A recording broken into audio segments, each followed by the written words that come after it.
everybody. Welcome to episode 41 of the Giant Zone. As usual, you got your co-host, Steve the Banker, and you've got yours truly, Fly Guy Carl. And tonight we've got a special guest. We are joined by Tyler Sawa of the Pride podcast, podcast of the Detroit Lions, whom the Giants play this Sunday. So Tyler was nice enough to join us tonight and give us some of his time and kind of give us a little overview of what we need to expect on Sunday and who we need to look at, so on and so forth. So Tyler, welcome to the show tonight. We appreciate the time, brother. Thanks for having me, guys. I'm looking forward to it. And let's do it. Let's talk some Lions Giants this Sunday. Let's do Tyler, it. Give us a little bit of background about yourself and tell us about your podcast, please. Yeah. So for us, we've done this podcast now for 5 years. We started back in 2018. So I was a senior in high school when we first started it. Now a senior in college. Yeah, and it kind of came out of nowhere. You know, I met these two guys through Instagram, and it was just something that we used to talk on a group chat, just talking Lions, talking football all the time. And it just came out of one day around the midseason in the 2018 year where one of our co-hosts, Pierre, he brought up the idea. He's like, instead of just like talking about this on a group chat, why not expand this and try doing this into a podcast and just see how it goes? We kind of have some type of audience already on Instagram, on Twitter. So let's just see how it goes. And, it's been a great experience since we started back in 2018. And, here we are still going, still kicking it and, not looking back right now. It's fun. I mean, I don't know about you guys. I look at this as it's an escape from everyday life. It's my hour every week to just talk football or do something for myself that I enjoy, and it's an outlet. I love it. Yeah, absolutely. I mean, it's just talking football with your boys. It's not anything more than that. It's just fun. Yeah, you're talking about game matchups and you live for the debates. You're not going to agree with everything that this guy's going to say, but you live for the debates. It's all respectful, and yeah, like you said, we look forward to every week when we do our show. Now, do you struggle for content during the off season? Yeah, I mean, once the NFL draft and free agency all is gone, and you get into that time where it's like May through July, if I'm being totally honest, it's maybe not as fun as it is right now during the regular season or during the draft season or free agency and all that time. And yeah, you're plucking through contact. What are you going to do this week? And yeah, it does become pretty much of a grind throughout that time. But once training camp gets going, that's when all the fun comes back. The football itch comes there. And I was telling you guys before the show started, we're talking about some other sports. I'm a huge baseball fan. So when it's the summertime, I'm pretty locked in the MLB season and my Tigers. And I'm not really too focused on the Lions when there's not really much going on. So it's like, I'm talking about the Lions sometimes, but in my heart, I want to talk about baseball. I want to talk about the Tigers, but my audience doesn't give a shit about the Tigers. Sorry about the language, but they don't care about the Tigers. Right. So I have to, talk about the Lions at that time. So it does get tough at sometimes, but for the majority of it, it's not too bad. Yeah, I think the NFL has done a better job than every other sport in off-season program content. They, you have the draft, and that's really like a 3-month process if we think about it. But just some of the other free agent signing periods, practice squad, just all the different bits and pieces of the NFL offseason. And you're right, there's what often people call that dead period for 2 months or so, give or take. It's a struggle. But just circling back on something Carl said, I think for me, the best part that I love about this is we're connecting sort of a Giant community, and we've met so many great other Giants fans, and we typically have another fan on our show, but when we don't, it's pretty rare that it's just me and Carl chopping up. We love having other podcasters on, such as yourself, and what we're realizing is it's not just a Giant community, it's just an NFL community. Yes. We're meeting some great people like yourself, so thank you. Yeah, absolutely. Yeah. Same. So give us let's kind of get into this a little bit. So give us your State of the Lions address. What do you think about this team, where they're currently at? Are you pleased, disappointed? I know the record's probably not what you want it to be, but overall, how do you feel about the team right now? I would say this answer has changed a lot over the last 2 weeks. If you asked me this question when they were 1-6 a couple weeks ago, it was mightily disappointed. And has that changed a lot?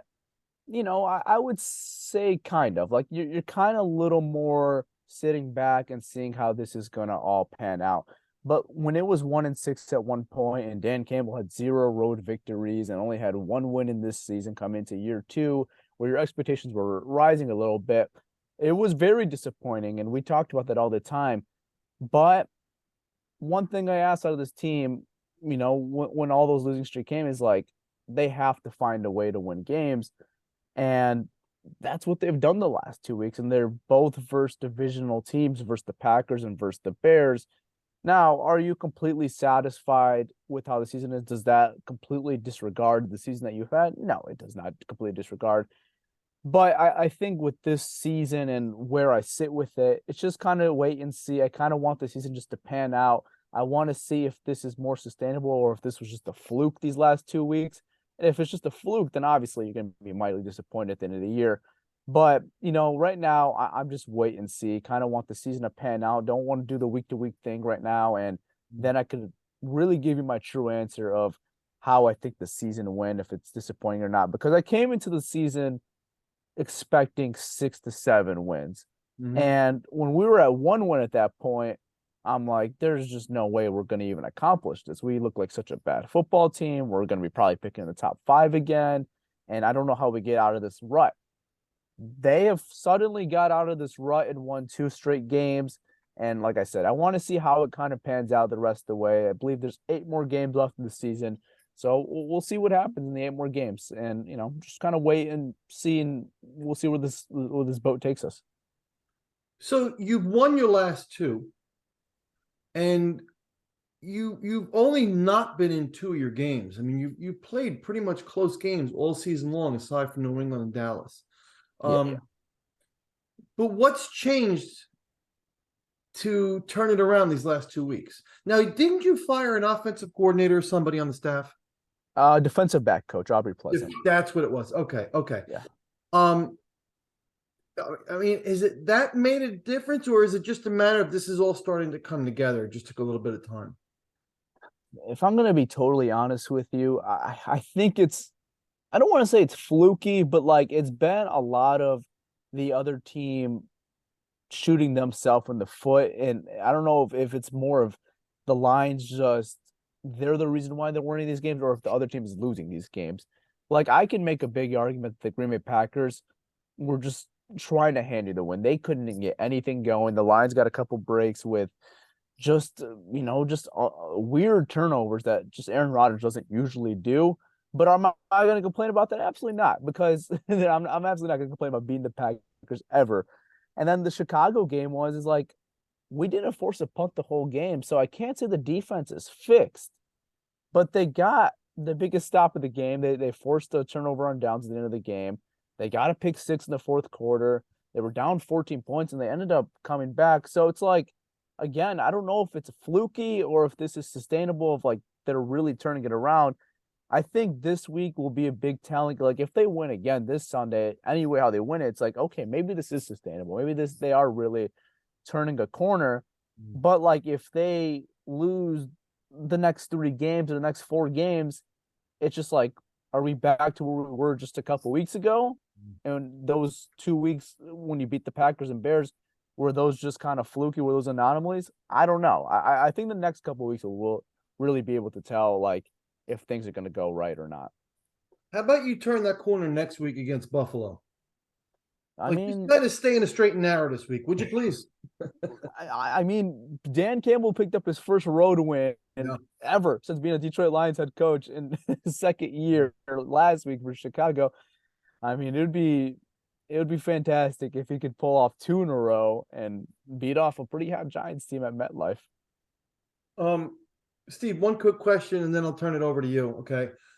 So tell me about Dan Campbell, Tyler. So I, like a lot of us, watched Hard Knocks, and I got to be honest with you.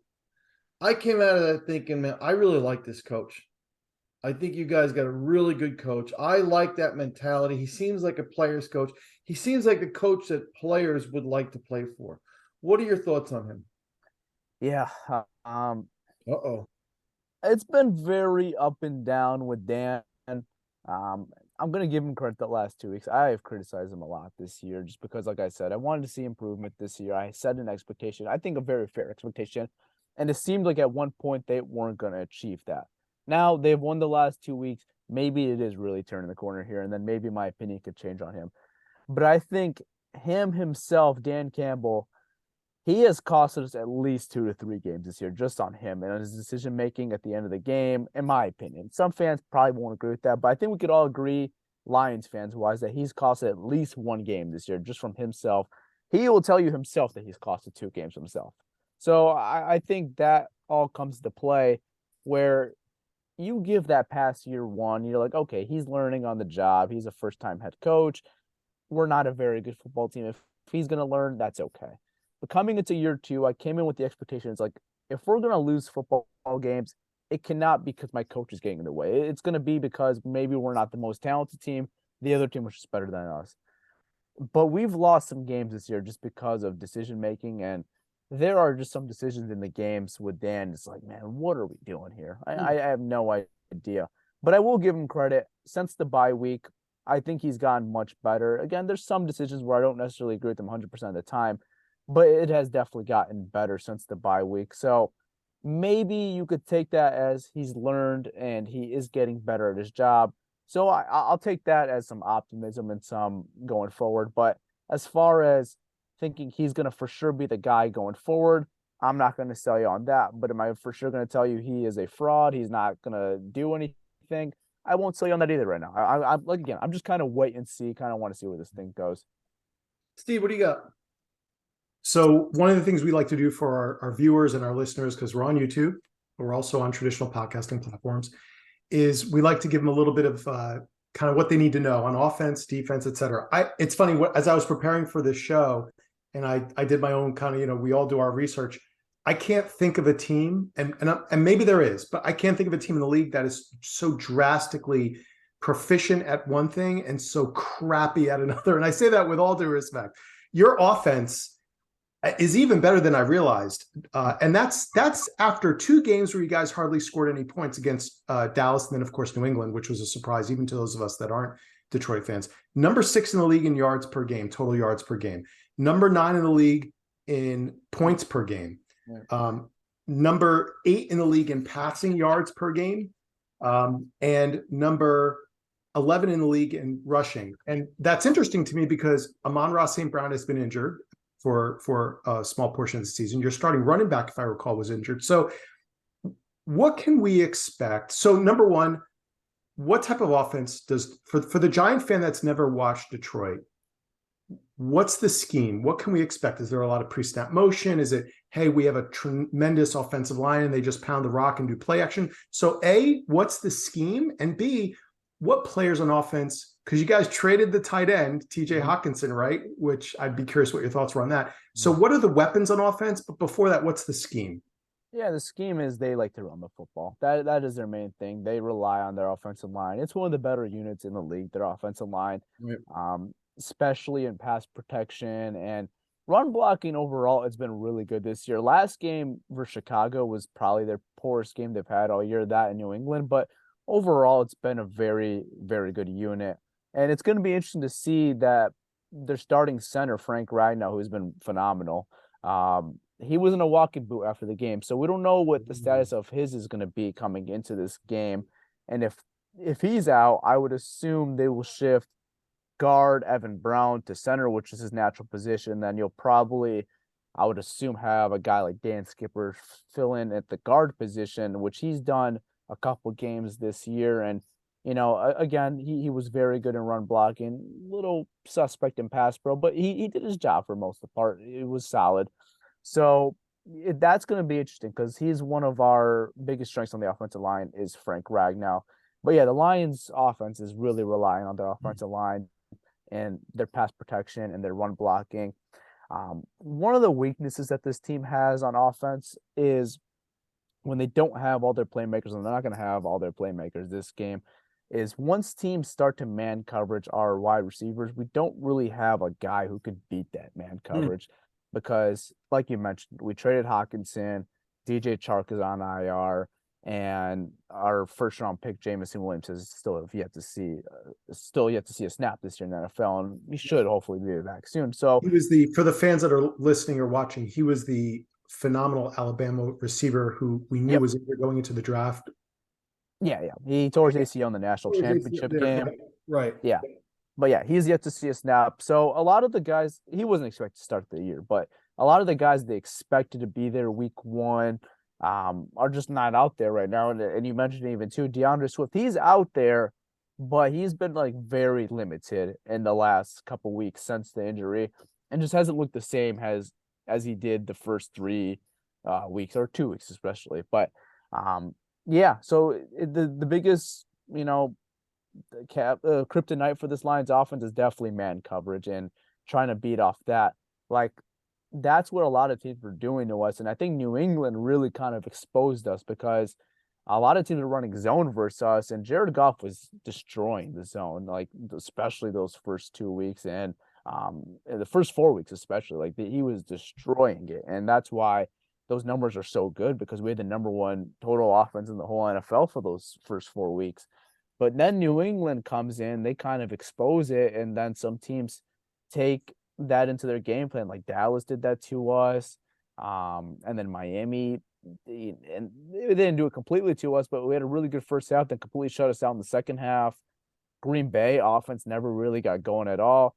And then Chicago, they're not a great defense. I think they're one of the worst defenses in the league, and they run a lot of zone, and Jared Goff was kind of having his ways. So we'll see what the Giants do, because the Giants, from what I've seen from a naked eye, not obviously focusing every single minute of the New York Giants, but from what I've seen out of them is they have a very solid defense, and their defensive coordinator, Wink Martindale, has just been getting the best out of these guys. Some afterthoughts that you probably didn't think that were going to be part of this team. He's getting some production out of these guys. So it's going to be interesting to see Ben Johnson, our offensive coordinator, versus your defensive coordinator, because Ben's been really good for us. I think this will be a very good coaching matchup between those two guys. I'm looking forward to this Sunday. And just to finish the question, so who are the players that we as Giants fans should be when we're watching the game cast? It's like, oh, there's the guy that Tyler was talking about, and there's so maybe players that we are aware of, and is there maybe one player that? Yeah, so I mean, Amon-Ra St. Brown, he's definitely, if he's good to go, because he was dealing with an ankle injury. He got hurt at the end of the game versus Chicago. So we'll see if he's available. He should hopefully be available, because he came back in that game. So I assume he should be probably good, but don't quote me on that. So if he's out there, he's definitely going to be your number one target for the Detroit Lions. Josh Reynolds, he's missed the last consecutive weeks, but he's been one of Jared Goff's favorite targets throughout the season. They've been cautious with him. So if he's back, definitely will be involved in the game plan. He'll definitely be a starter. And then as far as running backs, it's really a committee right now. It's not a completely healthy Swift. They like to use Jamal Williams. They have Swift, Justin Jackson. So you can see all three of those guys in the game. And then I'll give you, not necessarily an X factor, but a guy you could definitely see on the field and get some plays. Khalif Raymond, number 11, kind of a speedster. He's been starting for this team with all the injuries happening. He's also a returner. But they use him a lot on offense. So you could look out for a guy like Khalif Raymond to potentially, have some plays in this game for sure. One thing I noticed, just kind of jumping on that for a minute, is that you've got a couple receivers that have multiple carries. So it seems like you kind of like to mix a little trickery into there, maybe a jet sweep, coming down the line of scrimmage, or however you're getting them involved. But I'm noticing that you've got a lot of receivers that are getting carries as well out of the backfield, gadget plays or whatever the case may be. Yeah, so one thing we did a lot last year towards the end of the year when Ben Johnson took over, because we had Anthony Lynn, we didn't fire him, we demoted him and then fired him in the offseason. But Ben Johnson started to take over the offense at the end of the year. And one thing that he started to do was move around Amon-Ra St. Brown in the slot, in the outside, even have him line up in the backfield, maybe even take a handoff or two in a game. And it's very Deebo Samuel-esque if you watch the San Francisco 49ers, how they move him all around, and you'll see him in the backfield sometimes. And that was one thing we weren't really seeing too much in the early portion of the season with Amon-Ra St. Brown. It was really just come a slot receiver, come on the outside, and that was it. They weren't lining him up in the backfield, but we saw it last game. Ben Johnson got creative. and kind of went back to his old tendencies, what he was doing last year. And he did line him up in the backfield, and I believe he got a carry or two. And they'll do a jet sweep with him every here and there, not every game, but like you'll see it every here and there. You'll see him line up in the backfield, and then, like I kind of mentioned with Raymond too, he's got a lot of speed too, so they could sometimes get him on a jet sweep. They haven't done it in a while, but like it doesn't surprise you if you ever do see it, or if you saw it in this game especially. Sure. So on offense, you're saying Amon-Ra St. Brown iffy, but probably should play. Hopefully. Okay. DeAndre Swift, he's got an injury problem every year. It seems like there's always some kind of injury he's battling. Are there any other playmakers on the offensive side of the ball that you mentioned Frank Ragnow, your center? Is there anybody else that we may not be seeing Sunday? You're saying like injury wise, we might not see? Yes. As far as I'm aware, the only one I could think of on top of my head, we'll see the injury report when it comes out on Wednesday. But the only one I could think of on top of my head is Frank Ragnow. We'll see the status on him because he was in the walk-in boot. And then Josh Reynolds, he's missed the last consecutive weeks, to see if he should be playing in Amon-Ra St. Brown. Everyone else should be good to go. What about your tight end room? Because you traded away Hockenson, but Carl, you actually mentioned to me last week, Carl and I were talking about Detroit last week, that two of your tight ends had receiving touchdowns, I think, right? They did. They did, yeah. Correct. Yeah, so we have fifth-round pick James Mitchell from Virginia Tech, who's been getting more involved in the offense. We have Brock Wright, undrafted guy from last year. He's been getting involved. And then we have a guy we just promoted from the practice squad, Shane Zilsher, who got one of the touchdowns versus Green Bay. So you could see all of those guys somewhat involved. They don't get a big, portion of the offense. If anyone were out of those guys, it would be James Mitchell for sure. He's a big boy. I remember seeing him score that touchdown against Green Bay, and he's a big boy, but he's got soft hands. He can catch the ball. He does got soft hands, and surprisingly so, since we traded Hockenson, all three of those guys have gotten a touchdown since we traded Hockenson. Right. Brock Wright last week for Chicago, and then you mentioned the two versus Green Bay. Right. Hey, before you move it over to defense or specials, whatever you're going to move it to, probably the darling of Hard Knocks was a guy that was released there at the end. You probably know who I'm going to go to, and he's on the Giants practice squad. Talk to us about Pimpleton, man, because Giants fans, we haven't seen him yet, but they stashed him on the practice squad. So, yeah, I mean, he was a guy that was just here for the preseason. We didn't have him before. He's a rookie, but I could give you some Central Michigan because he's from here. He went to school in the state of Michigan, so I know a little bit about Khalil Pimpleton. Explosive player in college. He was super fun to watch. As far as watching him in the preseason, had a bit of a dropping problem. Yes. I think that's the reason why he didn't make the team. And we just were really deep at the position. But as far as speed, he's definitely got that aspect. And I thought if he were to make the team, it would be maybe because of a returner. Yeah. But, we just didn't have a spot for him on the team. But if you're looking for a guy that has speed and he could fix that dropping problem, I think he could be an NFL wide receiver. I'm not going to tell you he's going to be a superstar or anything like that, but could he be a guy? I think it's possible. Wouldn't be shocked. I thought he was going to be drafted earlier with the phenomenal college season. Yeah, I was surprised that he went undrafted. I thought he could be, a late day 3 pick, like a 6th or 7th round pick, or maybe even 5th. I thought we were going to see him on specials last week, Steve. That's with Richie having the 2 fumbles against Seattle. I thought for sure we were going to see him. I saw that. That was rough. Yeah. I didn't think he would be on specials because I do remember watching Hard Knocks, and I do remember probably the main reason they let him go. Also, I noticed he had a hands issue for sure, but his speed was undeniable. He just seemed like a great kid. He just seems like one of those guys, like whether it was the Giants or somebody else, if someone could afford to stash him on a practice squad for the 2 seasons you're allowed or whatever, and nobody else stole him, he might be a kid that a good coach can work on his hands with him, and he can not be a gadget player, but be that kid that you like a 3rd or 4th receiver come in and get you 40, 50 yards just because of his pure, like scheme him into those being open and just, And aren't you guys dealing with like a multiple injuries in that receiving core? Like I know Galladay just hasn't been the guy you expected. Shepard. How about doing us a favor, taking him back? I mean, if you want to pay the salary, we'll take him back. Brutal. That salary is an albatross. So, let's kind of just talk about him. So you saw him in the good days of Yeah, Kenny yeah. Golladay. So tell us what you know about Golladay and what you think the problem is here. First of all, what kind of receiver do you bill him as? Is he, because it doesn't seem like he gets separation, No, he never got separation here. and he's not a speedster.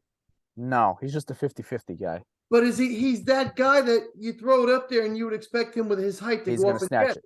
Yeah. it. Well, Okay. Carl, I think I've heard enough. That to me, that's worth 72 million right there. Ugh. I mean, he worked perfect with the Matthew Stafford. I'll tell you that. I mean, when you have an offense like we did, we had 0 guys that got separation. Marvin Jones, a guy that never got separation. Golladay never got separation. But Stafford is known for throwing the ball deep. He loves using that arm. So it's just like, hey, throw it up there, let that big man go get the football. And that's what we did. And it worked really well. But like the reason why I don't understand why Golladay is not working, because when Stafford was out in 2020, Kenny Golladay was still very effective for us. Like when we had Jeff Driscoll, David Blau, we're talking about Hard Knocks. Yeah. Like we had those guys start, and he still was effective. He was still very useful on this team. He's never going to be a guy like, yeah, you're going to throw it to him, he's going to get yak yards. That's not Kenny Galladay's game. He's not a speedster either, but he's a guy that if you put one-on-one on him and it's just a corner, you could just throw it up to him, and he usually is catching it. I don't know if that's just not your guys' offense and that's why he's not being utilized, but I don't know. I don't really understand it. I think he's a good football player, but he definitely doesn't have the traits that you love out of receiver. Like you said, doesn't have the speed and doesn't have separation. Those are like really the 2 biggest keys into a receiver, and he just doesn't really have either of those guys. You guys thinking both of our receivers just didn't work out for you guys. Golden Tate didn't work out for you guys either, and Golladay. I mean, they were great for us. We loved them here. Well, I mean, look, Daniel Jones put one right in his number Sunday, and he dropped it. And he dropped 2 of them Sunday, actually. So See, that's just I don't know what's going on with them. That's got to be mental at that point, because Yeah, I never. he's got the yips. I mean, I never saw drops out of Kenny Golladay. That's the one thing we never were ever concerned about Golladay. And he's been injured a lot every season. He's been here. I don't know if it's just like one of those players, he got his money and it's just like, okay, I got my money, I'm checked out now. Like it doesn't matter. I don't know. It is really weird. I didn't think he was worth $20 million, but I didn't think he was this, like he should not be this bad though. So was he a good locker room guy in Detroit? I mean, he was quiet. He was one of the younger guys in the receiving corps because we had Golden Tate, we had Marvin Jones. So like he didn't never step in as a leader, but like when guys were hurt, he was always one of our more reliable options. He was a lot of the times our number 1 receiver for many games. Yeah. Even when we had those guys, he was emerging. We had a one point. You guys are not going to believe this. He had a nickname of Babytron at one point. That was his nickname in Detroit at one point. I have a photo of him right now. Like he was a huge fan. I have his jersey and everything. He was a big fan favorite here, and a lot of fans were really disappointed when we didn't re-sign him or franchise tag him, at least trade him, like because they thought we just kind of lost him just for a compensatory pick. But I guess it ended up working out for us. And I guess it didn't really have much of a market. Well, I want to thank you for something. I'm glad. I thank you for not coming on to this show wearing that jersey because we wouldn't get any viewers. So yes, thank you for that. We appreciate that. I haven't worn it in a while, but I do own one. A Kenny Golladay Lions jersey. It's been a little while, at least a few years. I'm trying to remember. Carl and I together could probably think of somebody quickly, but it's been a little while since a player was this was not just polarizing, but just the fans just hate him right now. Ooh. You come in here, sign a $72 million contract, and it's. Anyway, we can go on and on about it, but yeah, he's had some comments too about the Giants. It's like, yeah, you're not helping yourself, Kenny. Yeah, he doesn't seem like the smartest guy in the world. No. Yeah. So let's go over to defense right away before we wrap it up. Same question Steve asked you about offense. What is the scheme on defense? Where's the strengths and where are the weaknesses? And then thoughts on Aiden Hutchinson as well. Scheme on defense. That's a great question. I don't even think they even know what they're doing on defensive schematically. Honestly, it's a new thing every single week. I would say their bread and butter is man coverage just because they have a very inexperienced secondary and they're missing their starting safety, Tracy Walker, who was their main communicator. And with him not being out there, it's a lot more difficult to run zone. And they did it last week for Chicago and it didn't work out too well. So they definitely like to they like to lean on the man coverage, but that could change as far as games go on. And then what else did you ask? Who's some guys we could look out for on this defense? With thoughts on Aiden Hutchinson? Oh, Hutchinson. Yeah, he's been productive. I mean, the fan base is like, there are some people in the fan base that really nitpick and harp on him, which I don't understand. He's been really effective, and since the bye week, he's been really good for this team. Getting quarterback pressures, causing plays, causing ruckus, and got an interception versus the Packers where he read that play beautifully. Had one of his better games last Sunday versus Chicago. He forced the pick six. He got a huge sack in the fourth quarter.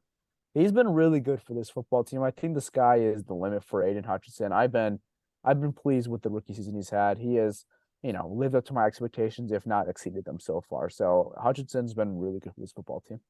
Steve, what do you want to know about the defense? So, Tyler, what I've been thinking about most, what I'm most curious about is, I think when offensive coaching staff thinks about how they're going to attack a team's defense, and we're on the other end of that. We know on the Giants, it's for years it's been linebackers is our issue, and if anybody around the league knows the Giants, historically we're like the pride of linebackers: Carl Banks, Lawrence Taylor, Harry Carson. The list goes on, going back to the 50s, right? So it's been tough for the last 20 plus years that we've never had great linebackers, but our front 4, 5, and then our back end has been sufficient enough. And at times we've had some great players. When I think about the Lions, you guys are last in yards per game, last in points per game, next to last in rushing yards, a little bit better in passing yards. And so when I think of your secondary, I think of Jeff Okudah, and you guys have some talent. I know you said the safety's hurt. I'm the offensive coordinator of the Giants. I'm putting a game plan together. What's the unit of Detroit that's probably the weakest? Because your front has Aiden Hutchinson, but admittedly, I don't know a lot more about your front, your defensive line. Your linebackers, historically, you guys usually have at least 1 or 2 nice, speedy linebackers. But admittedly, I watched Hard Knocks. I saw there was the kid that they drafted who was the big surprise, the fan favorite. What's the unit of your defense that, if a Giant coaching staff is putting together a game plan as fans, we're assuming they're probably going to attack? I mean, to be fairly honest with you, there isn't really a strength on this defense, if I'm going to be fairly honest with you. Like, their D line, it's got guys like Hutchinson, but you can't just do it all by yourself by one guy. Like, their interior is still very weak. They get gashed up when they run up the middle. So their interior is not great. Their edges, that's probably a little better than the interior. Linebackers, it's just like very average at best. And that's very generous. Might be calling it average. I mean, you have Alex Anzalone, who is like, he's like whatever. And then you had Rodriguez, who was, like you mentioned, the Hard Knocks guy. And he's hurt, right? I don't mean to interrupt, but I think he missed last game. He could be back this Sunday. I wouldn't be shocked. We'll see. He was questionable last week. So we'll see if he ends up returning. If it's not him, if he doesn't play, I'll end up probably beat Derek Barnes, who had one of his better games 2 weeks ago versus the Packers. Was okay versus Chicago. And then the secondary, Jeff Okudah, like you mentioned, has been really solid for this team. But there are times in the game where he gets lost in coverage. He's not the greatest coverage corner, but he's a phenomenal tackler. He's the best tackler on this team by far. But as far as coverage, he could definitely improve on that. And he's gotten better and better as the week's gone on. But he's definitely not perfect. And then the safety room right now it's very young, inexperienced. We have one guy, Kirby Joseph, who was a 3rd round pick, had a hell of a game versus Green Bay, had 2 interceptions. It just was all around the ball. He looked like a true ball hawk, true playmaker. And I think his future is really good. But with Kirby, you see some games like last week where he just gets completely lost in coverage. They ran a zone and Cole Kmet is wide open. He scores an easy touchdown. It was like an easy 40, 50-yard touchdown. He was wide open, miscommunication. So he's been going through his ups and downs. He's been really good for this football team. But like, to say he's a for sure steady player there right now, wouldn't say that right now. And then our other starting safety, Deshaun Elliott, got hurt in that game for Chicago and never returned. So we'll see if he's able to play this Sunday. If he's not able to play, you're probably going to Juju Hughes, who's just not been really good for this safety room so far, been more of a special teams guy. And then Ifeatu Melifonwu, who's been questionable, who's missed like the last 3 to 4 weeks. He could be available, but like he's barely played the safety position. He's a former corner. They've moved him to safety in the offseason and just hasn't had many reps there. So you don't know what to really expect from that. So we don't really have a strength on defense. We really don't. It's very young. It's inexperienced. I would say the biggest strength is the D line, but like even then, like it's exploitable. You could still beat it. It's not great, but it's probably our biggest strength. And then our weaknesses is probably the defensive backs, I would say. So we should be able to run Saquon effectively. Yeah. I mean, we haven't had many games where we were able to just stop the run game or at least contain it. I would say we've had a couple, like Green Bay. I think we did a very good job versus the run. Yeah. The leading rusher in that game was Aaron Rodgers. We did a very good job with their backs with Jones and Dillon. But another thing that's very a kryptonite for this Lions defense is speedy quarterbacks, and that's Daniel Jones. You know, he likes to run. He's not necessarily Justin Fields, who's like a guy who likes to run like that, but he could definitely move out of the pocket. He's definitely got wheels. He could definitely move. And that's one thing the Lions defense has had a big issue with. They had a big time issue with Jalen Hurts week 1. They had a big time issue with Justin Fields. They even had a pretty difficult time with Geno Smith at some certain times in that game. So it's not been great with mobile quarterbacks. So Tyler, that could definitely be scary. I'm going to be rude and interrupt you. So when you say mobile quarterbacks, one of the things that we've seen the Giants have some success against is when we've played defenses that were young or just not super talented, or in some cases both, they tend to attack, over pursue. We saw that against Chicago. If you ever saw the highlights a number of weeks ago, Daniel had 2 bootlegs for touchdowns. And it was amazing because the defense just got sucked in by that run and the play action. Daniel's become one of the better play action quarterbacks in the league, but we've kind of not seen that as much. Teams like Seattle and others have kind of adapted to that. Do the Lions, their defense, is that something you tend to see? The players tend to over pursue, and then the mobile quarterback you're talking about is like, woo, let me go. Like, what are we going to see out of your defense? That Seattle game, that's all they were doing all game was bootlegs. They were starting establishing with their run game, and then they went to the bootleg. And this defense is just, I mean, they have forced, I think, 5 3-and-outs all year, which is dead last by far. Wow. And they've had games where they've just not been able to force a punt. Even last game, I'm not going to kill them last game because they got a pick 6 and they had the biggest stop at the end of the game. They made a play when they needed to, but 0 punts versus the Bears. I believe 0 punts versus the Dolphins. 0 punts versus the Seahawks. And I might be wrong, but I don't know if the Packers punted either. I think they did. But there's like 3 games I just named out right there where they didn't even force a punt all game. So there is definitely some woes in this defense, and there's a reason why they're ranked at last. At one point, it was historically on pace to be the worst defense in NFL history. It was that bad. It's gotten a little better since the bye week, but you know this offense is definitely could give us some issues. I'm surprised Okudah hasn't been better during his time here. I know he had 1 big injury, right? I think his rookie year. Is that correct? He had 2 big injuries, actually. 2, right? Then his second year, he got hurt again, correct? Yeah, week 1, he ruptured his Achilles. Yeah. I just, I remember him in the draft. I thought he was one of the better players in that draft, and I thought that was a great pick. And just, someone that I was interested in, and I'm trying to follow him as much as I can, but I don't know. Do you think he's going to be able to ever live up to expectation? Have the injuries taken that much from him, or do you think the expectations were such that he's just never going to live up to them? Yeah, I don't think the injuries have taken away anything from him. I'll give him one thing. He plays fearless. Like, even though he's had those 2 big injuries, the way he plays, you would never be able to tell that. Like, he doesn't play scared or anything like that. So I give him credit for that. And I think he's going to be a good corner for this team. I really do. I think he could be a cornerback 1. Will he ever live up to the expectation of being the number 3 pick? Probably not. Just because that's just such a far-fetched expectation, I feel like, for him. And it just is what it is. He wasn't drafted by this current regime, so he doesn't have that expectation, I think. But if he could just be a good starting corner, I'm okay with it. Now, will he ever live to the number 3 pick? Probably not. but like just be a good corner and be a service, not even serviceable. Like, as long as he's a good corner for this team, that's all I really ask out of him. And he's done that, and he's gotten better week in and week out. And he's had a really good year this year. So I'll give him that. He's had a very good comeback year after the ruptured Achilles week 1, and then had a rough rookie year under the Matt Patricia system. So, he's bounced back with this system, and he's looked like a very good corner. I think he could just get better for sure.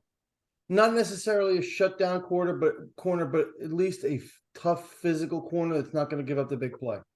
Yeah, I would say that. I mean, he still has those abilities to give up big plays. We've seen it, and that's one thing he's improving on. Yeah, but like I think he can get better and he can limit that. And to be fairly honest with you, I don't think there's many shutdown corners in the league anymore. Yeah. I just don't think that's just the league it is right now. I don't think there's really many shutdown guys. Like the guy we always lean to is Jalen Ramsey, but like even he's tended to give some big plays up. Darius Slay, I love him. He's one of the better corners in the league, and he's not a guy that gives up big plays, but he's definitely prone to give up big plays and sometimes. So I think it's just a natural of the position where we are in the state of football right now. There's just not really many lockdown corners, if any at all. Steve, anything else? Only question, I'm just curious. So very efficient offense, top 10 in most categories, defense at the bottom or close to the bottom in most categories. Do you feel it's a function of coaching? I'm just curious as an outsider looking in, or drafting. And it's an interesting question to me because as Giants fans, we don't even want them to mention the name of our last GM who signed Kenny Golladay, et cetera, et cetera. But the funny thing is we were expecting anywhere from maybe 3 to 6 wins max, most fans that we polled during the preseason. And we've obviously already exceeded that. I mean, it's been a dream season for us. But even some of the players that last GM drafted, we're seeing this, what a difference a coaching staff makes. Absolutely. And the new regime. So do you feel as a Detroit fan, it's more one or the other? Or maybe is it a mixture? Like maybe Aaron Glenn is not a great coach and his staff on defense, but you guys have a great young offensive coordinator. Dan Campbell is pretty good so far. Or is it one or the other? Does that make sense what I'm asking? Yeah. And I would say you guys are a perfect example I use a lot on my show. Your team in general is a perfect example I use. I say, look at the New York Giants and you compare the Detroit Lions defense coming into the year. You probably say they're very similar. Like talent wise, maybe you have a little more in the defensive line. You have some more proven guys like Leonard Williams and Dexter Lawrence. We don't really have those guys.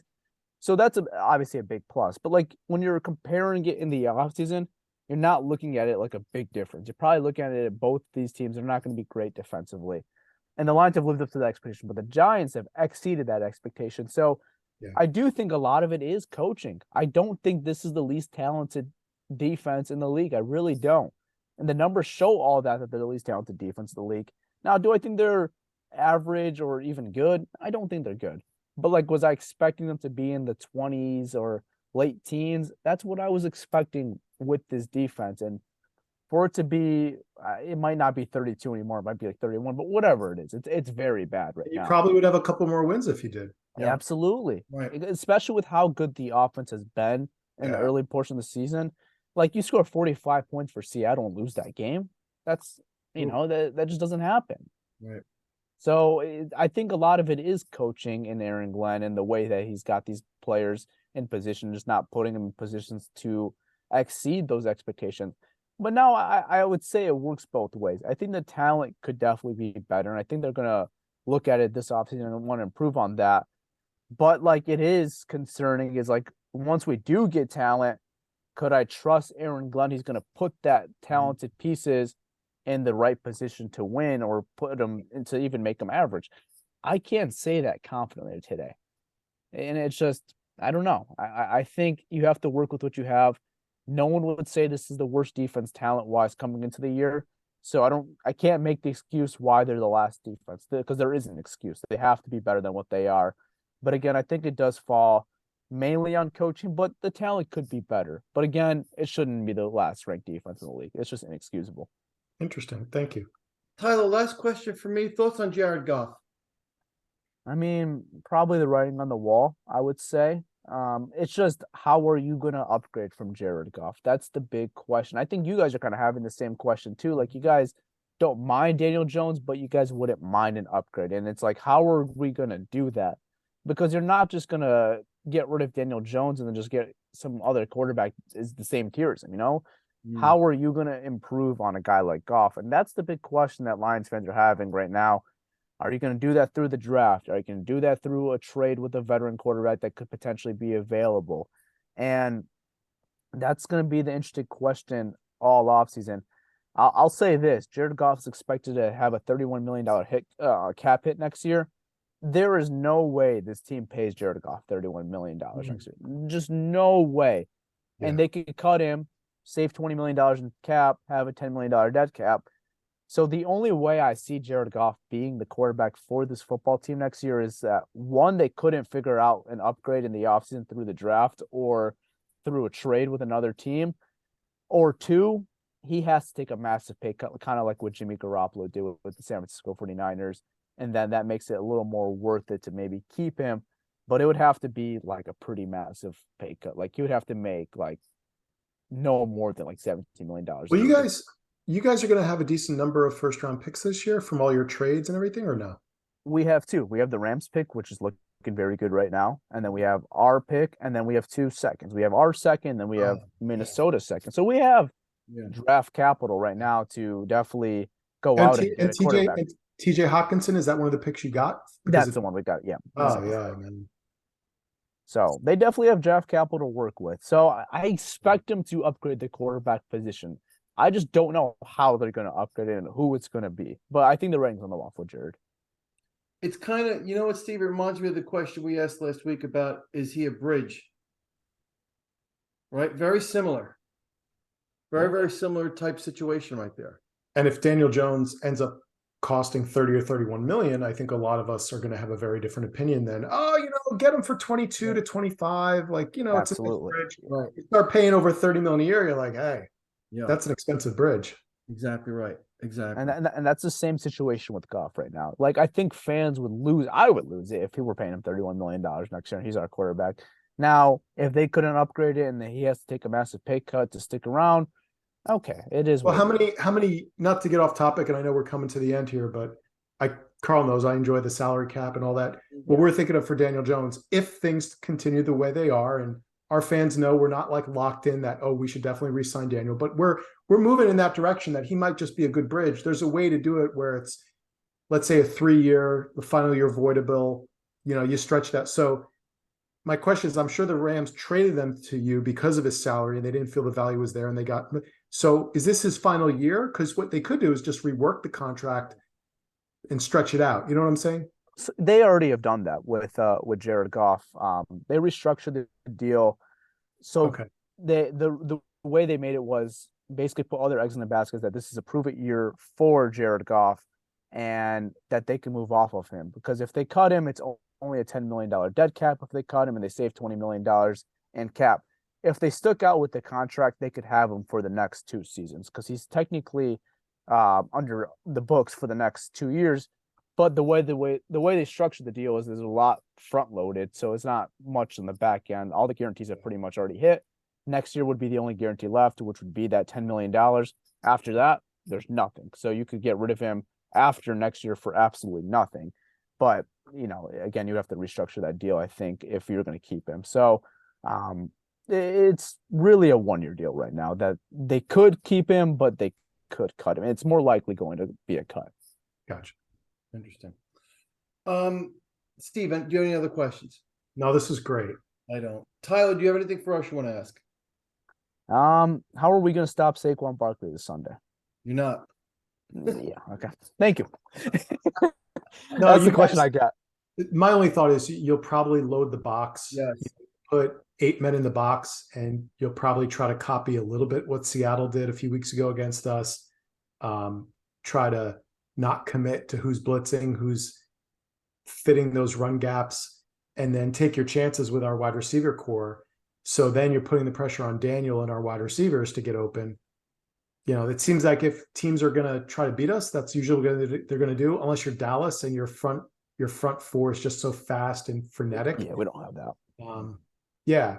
And Andrew Thomas is basically the best left tackle in football right now. So my only question for you is, where does Aiden Hutchinson play? He moves around all over. You'll even see him in the interior sometimes, especially on third downs. They'll move him into the 3 tech, and you'll see him rush from inside. So they move him all around. It's going to be interesting to see our plan for Saquon. Like, I wonder if they put a guy like Jeff Okudah there and just like have our other guys worry about receivers, because you mentioned they don't have a really lethal wide receiver one, and your offense really comes from Saquon Barkley. So I wonder if they'll put our best defensive back on a guy like Barkley and see how that works this Sunday. Kind of like shadowing him. Yeah, kind of, essentially.